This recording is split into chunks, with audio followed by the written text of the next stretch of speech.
Today we'll be taking a look at the evolution of crypto. I'm Amber, this is Crypto Adoption, let's get into it. Blockchain technology was born as an alternative to the financial system we know today. It's been widely acknowledged that the financial crisis of 2008 was essentially caused by fundamental flaws in our financial system that were exacerbated by corporate greed and self-gain. With the banking system on the brink of total collapse, the supposed remedy to fix all of this was to print more money to bail out the banks, followed by inflating the money supply to encourage more spending in the economy, a process known as quantitative easing. What many people don't know is that adding newly printed money to the existing money supply without an equal demand for goods and services will always debase a currency, making everybody else's money worth less, effectively stealing value from your hard-earned cash and savings. This is why prices going up is always a constant. Look at it this way, if you have £100 in the economy and you have £10 in your bank account, then you have 10% of the money supply.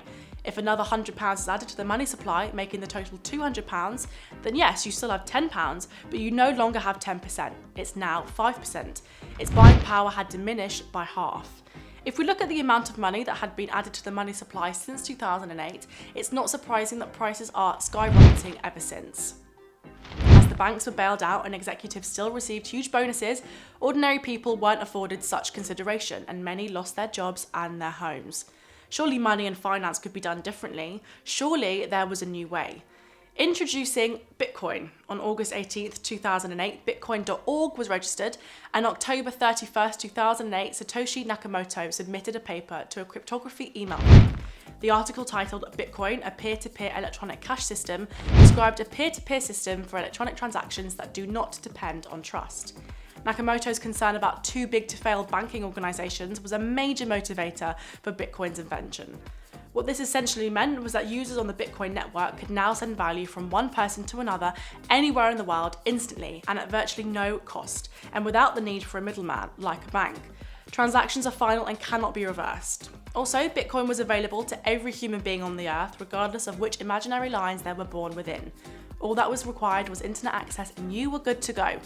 Bitcoin supply was capped at 21 million bitcoins in circulation, which meant that no central bank or government could increase its supply or manipulate it in any way. And the value of each bitcoin is likely to increase over time as the network effect grows. We now had sound money that was decentralized, with limited supply and could never be closed down. So the revolution has started, and this expanded our thinking on how this technology could be expanded and utilized in areas of our industries. This is where Ethereum comes in. In 2015, Vitalik Buterin introduced Ethereum. This was the world's first blockchain smart contract platform.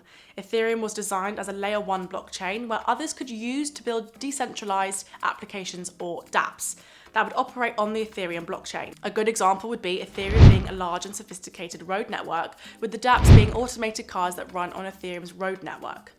Rather than developers having to build their own blockchains, they could simply build their own projects that would run on the Ethereum blockchain. Over 90% of all the crypto projects we have today are built on the Ethereum blockchain. The use of smart contracts on Ethereum meant that for the first time in history, we now had programmable money which could perform certain functions and execute once a certain criteria had been fulfilled. Similar to the way a vending machine works today, transactions such as land purchases or voting systems or even financial products could be carried out in a decentralized fashion and without the need for a middleman. When you mix decentralized smart contracts with traditional finance, you have decentralized finance, or commonly termed as DeFi.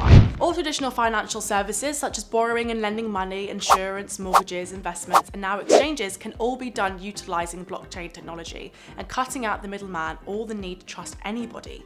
The importance of this will become more evident as time goes on. DeFi doesn't come without risk, and there have been many horror stories, but the technology is still in the infancy stage. It's at a similar point to the internet boom in the mid-90s, where we saw overhyped companies, many of which crashed and burned. But when the smoke cleared, we saw the emergence of a new global industry with big tech firms leading the charge. These companies went on to change our lives in ways that we could never have imagined. The DeFi charge that is on its way, it will be magnitudes bigger. For more crypto content, make sure you like, subscribe, and hit that notification bell. Please remember, guys, as usual, this is not financial advice. Do your own research before looking into any crypto.